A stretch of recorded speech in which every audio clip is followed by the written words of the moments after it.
Coucou les amis, bienvenue sur ma chaîne Une histoire à un dodo. Aujourd'hui, je vais te faire la lecture du livre Lily têtue à la rescousse du Père Noël. C'est la veille de Noël et Lily têtue est bien décidée à surprendre le Père Noël. « Il est l'heure d'aller au lit », annonça sa maman. « Non, je veux attendre le Père Noël », répliqua Lily. « Tu sais que personne n'a ce privilège la nuit du 24 décembre.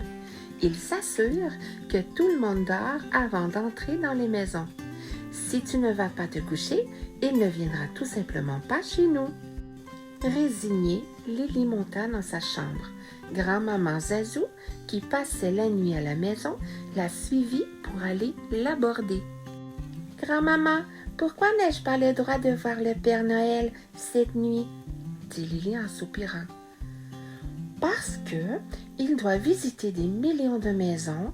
Si tout le monde se mettait à discuter avec lui pendant son travail, il n'arriverait jamais à terminer sa tâche, » répondit Zazou. « J'aimerais tant le voir distribuer ses cadeaux. » Zazou lui sourit. « Peut-être a-t-il besoin d'un coup de main, suggéra-t-elle. « Prête pour une nouvelle aventure? » demande Zazou. « Oui !» Lily et Zazou se mirent à tournoyer sur elles-mêmes. Comme des toupies, elles tournaient, zou! Soudain, Lily eut un gros frisson. Elle sentait le vent lui piquer la peau et elle avait très froid. « Bienvenue au pôle Nord », lança Zazou, en l'enveloppant dans une épaisse couverture rouge. Lily se frotta les yeux et regarda autour d'elle. Devant une belle maison en bois, elle aperçut un écriteau affichant le visage d'un vieil homme joufflu. Elle se demanda si elle était en train de rêver. Puis la porte s'ouvrit. « Bonsoir, Zazou », dit le monsieur joufflu de l'écriteau. « Bonsoir, Père Noël. »« Père Noël? Le vrai Père Noël? » s'exclama Lily. « Bien sûr, » répondit ce dernier en tirant sur sa barbe pour lui prouver qu'elle était bien réelle. « Vous arrivez juste à temps. J'ai un gros problème. Rudolphe, mon fidèle reine au nez rouge, a attrapé un gros rhume. Il n'arrête pas d'éternuer. Son nez est bouché et il ne peut plus s'illuminer. »« Oh non! Que vas-tu faire, Père Noël? » demanda Lily. Il jeta un coup d'œil à Ananas.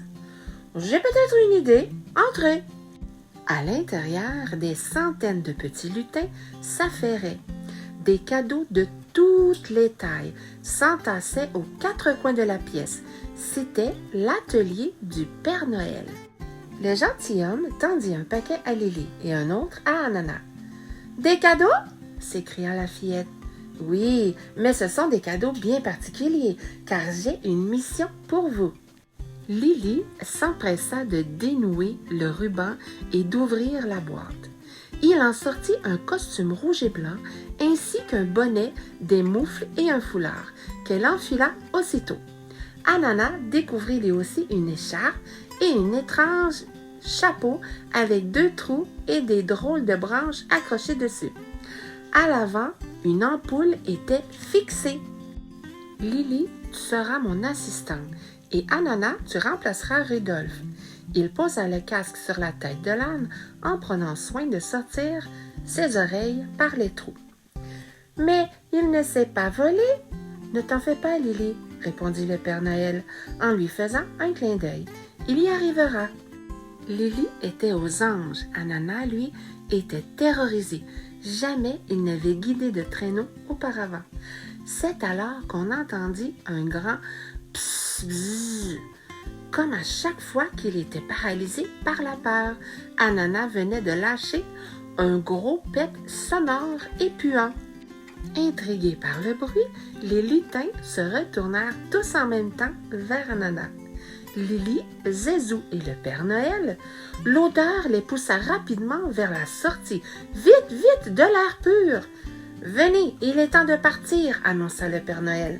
« Bonne route, » lança Zazou en se pinçant le nez. « Je vais rester ici pour prendre soin du pauvre Rudolphe. » Ce dernier ne comprenait pas pourquoi tout le monde s'agitait. Il ne pouvait rien sentir. Le Père Noël déposa sa hotte pleine de cadeaux, attela Ananas et monta à bord du traîneau avec Lily. « Youpidou, doudou, la la, hou !» cria Lily. À l'avant du convoi, Ananas souriait maintenant de toutes ses dents. Le Père Noël prononça une drôle de formule magique et une poudre d'étoiles se mit à tomber sur Ananas et sur les reines. Ananas piaffa et se mit à voler. Son ampoule scintillait dans le ciel. Zézou leur envoya une pluie de bisous. Les lutins l'imitèrent. L'atelier était maintenant tout petit. Lily pouvait presque toucher les étoiles. Elle tenait dans ses mains la liste magique du Père Noël. Grâce au super GPS de ce dernier, elle n'avait qu'à appuyer sur les points qui se mettaient à briller à l'approche des maisons pour que les cadeaux se placent dans la hotte.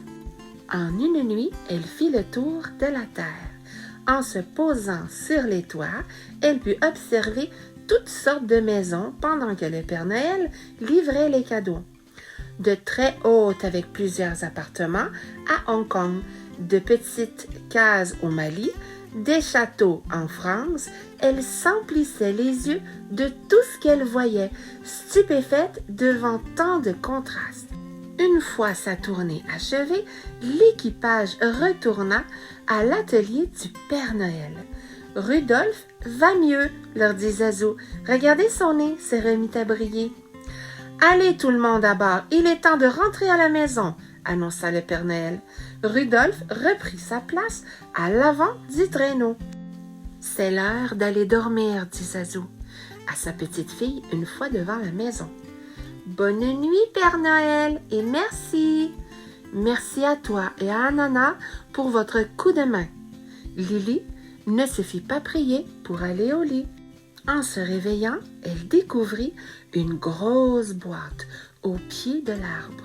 À l'intérieur se trouvait un télescope. Zézou lui lut la note qui l'accompagnait. Chère Lily, grâce à ce télescope, Ananas et toi pourrez toujours scruter le ciel pour vous rapprocher des étoiles. Et la nuit de Noël, je vous saluerai de là-haut. Nous voilà rendus à la fin de cette lecture. J'espère que tu as aimé cette histoire, car moi, elle m'a vraiment plu. Alors, je te dis bonne nuit et à bientôt.